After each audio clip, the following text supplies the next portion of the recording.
Halo, saya Mei. Hari ini saya akan melanjutkan pembangunan sistem perdagangan. Hari ini kita akan berbicara tentang metode dan strategi perdagangan. Jika Anda belum menonton video terakhir, Anda dapat melihat dua fase pertama bagaimana membangun sistem perdagangan, sehingga dapat terbentuk sistem yang lebih baik. Di bawah ini, kita memasuki topik hari ini, metode dan strategi perdagangan. Topik ini sebenarnya cukup besar, karena ada banyak strategi di pasar seperti CPD berdasarkan indikator, aturan perdagangan turtle, aturan perdagangan Vegas tunnel, perdagangan aksi harga harmoni, dan tren mengikuti teori gelombang. Baru keterikatan tipe ringkasan pribadi (DLL), dan bahkan menggunakan ramalan dan cara buku perubahan untuk berdagang. Itu kita tidak akan membahas terlalu banyak di sini, karena kayak semua orang itu mungkin merasa aneh, apakah menurut Anda kartu tarot dapat digunakan untuk membuat kesepakatan? Saya pasti tidak mendukungnya. Tapi kita tidak bisa menyangkal keberadaan sesuatu, kita hanya bisa mengabaikannya. Kenapa? Seperti yang kita semua tahu, fluktuasi pasar disebabkan oleh perubahan konsensus semua pelaku pasar. Jika setiap orang dapat mencapai konsensus mayoritas, pasar akan miring ke arah mayoritas yang tidak dapat dihindari. Inilah adalah sebabnya mengapa barisan Fibonacci yang misterius perlu mendapatkan perhatian, karena kenyataannya barisan Fibonacci itu telah dimasuki ke dalam strategi perdagangan mereka oleh banyak pedagang dan konsensus yang kuat yang telah terbentuk. Kemudian di level seperti klasik 0,618 ada resistensi. Kami tidak peduli apakah itu masuk akal atau tidak, karena itu sudah ada. Bagaimanapun, perdagangan adalah tindakan menemukan konsensus pasar. Selama Anda mengikuti pasar, Anda dapat menghasilkan uang. Ini adalah kebenaran yang sangat sederhana. Pada saat ini, semua orang mungkin memikirkan kalimat investasi Mr. Warren Buffett. Ketika orang lain serakah, saya takut, dan ketika orang lain takut, saya serakah. Kalimat ini agak sepihak menurut saya, karena kita tidak tahu bagian mana dari pelaku pasar ini. Kita perlu memberinya definisi. Kita perlu takut ketika pasar masuk ke keadaan hiruk-pikuk dan orang-orang yang tidak mengetahui sama sekali mulai berlari masuk, dan kita harus menjadi serakah setelah orang-orang ini lari dari pasar setelah kehilangan semua uang mereka. Ini lebih baik. Dengan berbagi begitu banyak, tujuan utamanya adalah agar semua orang tahu esensi dari trading. Kemudian metodologi trading adalah mencari konsensus pasar melalui berbagai metode dan strategi. Ada begitu banyak cara dan sarana di pasar sehingga kita tidak akan mulai membicarakannya di sini dan tidak mungkin membicarakan semuanya. Dalam video selanjutnya, saya akan menemukan waktu untuk mengembangkan beberapa strategi favorit saya. Hari ini saya akan berbicara dengan Anda tentang strategi perdagangan saya. Strategi saya adalah kombinasi dari banyak strategi dalam perdagangan saya dalam beberapa tahun terakhir. Saya pikir pada akhirnya setiap trader akan memiliki bentuk yang sesuai untuk kepribadian dan preferensi sistem tradingnya. Strategi saya itu menggabungkan analisis tren fundamental, morfologis grafik, perilaku harga, tindakan harga. Kesimpulannya ini adalah tren perdagangan terobosan pola yang tepat. Strategi adalah itu untung dan rugi yang tinggi, yang sebagian besar merupakan peluang jangka pendek dan lini menengah akan lebih sedikit. Saya pertama-tama itu akan melakukan analisis tren fundamental yang merupakan penilaian selama periode waktu tertentu. Misalnya tren emas dalam 4 atau 5 bulan terakhir jelas dalam bear trend. Perang mata uang terbalik US baru itu saja terjadi. Dan inflasi US bahkan belum mencapai puncaknya, sehingga ekspektasi dolar US yang super kuat tidak berubah. Ya, jadi saya pikir pasar akan bear mengikuti tren. Jadi saya hampir tidak membuka banyak pesanan dalam beberapa bulan akhir ini. Mengapa? Itu tidak ada masalah dengan penilaian saya pada tren, maka logika entry panjang saya tidak dapat dipertahankan di awal. Dan itu juga akan mengganggu kepercayaan diri saya pada penilaian tren. Saya bukan pedagang ayonan dan saya tidak menghasilkan uang di ayonan.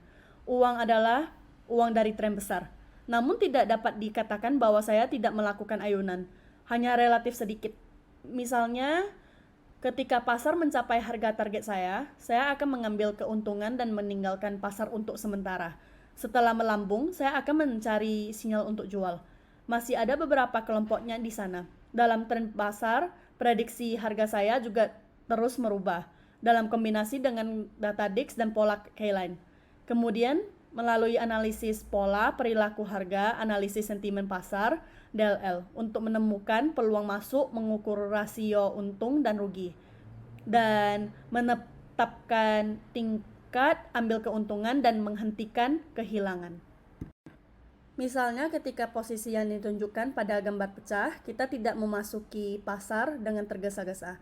Saat itu kami masih berpikir bahwa resistansinya kuat 1800, tidak begitu mudah ditembus, dan setelah break, ketika momentum jangka pendek habis, pantulan hampir pasti.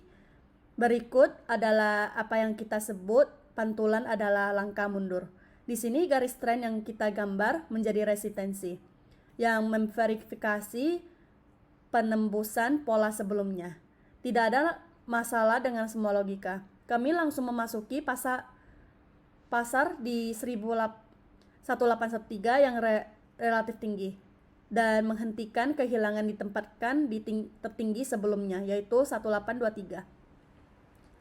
Ambil untung untuk melihat resistensi berikutnya itu di 1767 yang juga telah diverifikasi berkali-kali sebelumnya.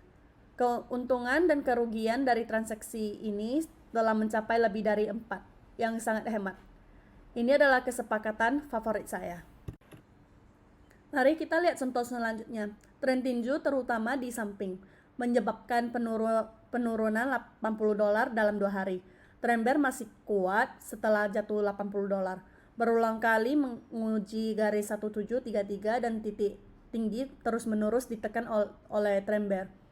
Kemudian, ketika tren bear pecah ke samping, logika benar-benar tanpa masalah. Selain itu, ketika data CPI Fed dirilis bulan lalu, saya telah membuat penilaian di grup komunikasi WeChat saya. Sejak penebangan dari inflasi telah dirilis oleh cadangan federal, tidak mudah itu untuk mengambil kembali kendangnya. Ini adalah pengamalan sejarah. Selain itu, meskipun harga minyak telah jatuh, situasi secara keseluruhan masih tinggi. Krisis rantai pasokan di Amerika Serikat itu ditambah dengan pandemi. Ini semua adalah faktor yang menyebabkan ekspektasi saya untuk CPI setidaknya 8,8%, lebih tinggi dari nilai sebelumnya. Jadi kesimpulannya, logika dasar konsisten dengan logika Dix, tingkat kemenangannya pasti akan meningkat, dan kepercayaan saya diri sendiri juga akan sangat meningkat. Pada pukul 10.30 waktu Sydney, diumumkan bahwa CPI mencapai 9,1% dan kembali mencetak rekor baru. Emas anjlok $20 US dalam sekejap. Baru saya menyentuh level ambil keuntungan 1707, melambung, selanjutnya hanya bisa dikatakan penurunan. Masih belum setinggi 1750. Hanya bisa turun kembali ke channel dan lihat di 1715 atau bahkan 1700 lagi. Tren berikut juga memverifikasi penilaian kami. Kedua contoh ini sebenarnya cukup tipikal dalam trading saya. Yang saya kejar adalah rasio untung rugi yang tinggi dan saya tidak ingin melakukan perdagangan jual tinggi dan jual rendah. Pertama, itu akan lebih melelahkan. Pembelajaran dan perbaikan diri sendiri. Dan yang kedua adalah saya merasa bahwa rasio untung dan rugi terlalu rendah dan tingkat kemenangannya itu tidak terlalu tinggi. Singkatnya, Anda masih perlu belajar lebih banyak dan berhubungan dengan metode perdagangan baru. Jika Anda pikir itu bagus, Anda mungkin juga berlatih 1 atau 2 untuk melihat apakah Anda cocok. Jika cocok, integrasikan ke dalam strategi trading Anda. Dan maka Anda akan mengeluarkan transaksi secara perlahan. Maka saat Anda bertransaksi, Anda akan merasa lebih lancar. Baiklah, itu saja untuk edisi kali ini. Dan kita akan membahas psikologi trading di edisi berikutnya. Saya Mei, semua orang dipersilakan untuk menyukai dan perlagan saluran saya. Bagi yang tertarik untuk berkomunikasi dan berkembang bersama, silakan tambahkan grup diskusi Telegram di bawah video. Sampai jumpa di video berikutnya. Terima kasih.